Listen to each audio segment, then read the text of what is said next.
Most data in programming is stored in arrays. Fixed size. Elements sitting next to each other in memory.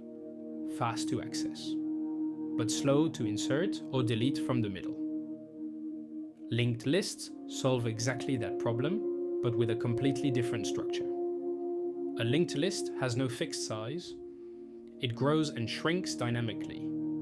Each element is called a node, and every node contains two things: the actual data value and a pointer to the next node in the sequence. Watch the structure.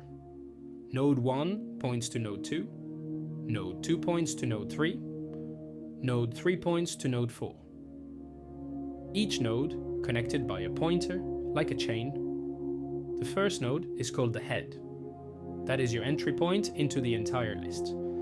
The last node points to null, meaning the chain ends here. Now watch what happens when we insert a new node in the middle.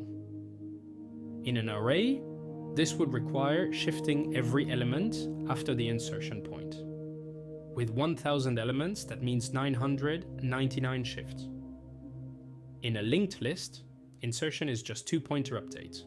Point the previous node to the new node. Point the new node to the next node. Done. O of one time if you already have the position. Deletion works the same way. Remove a node by simply updating one pointer to skip over it.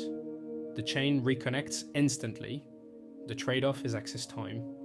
Arrays let you jump to any index instantly, O of one time. Linked lists must traverse from the head one node at a time to reach a specific position, O of n time. So the choice is simple. If you need fast access by index, use an array.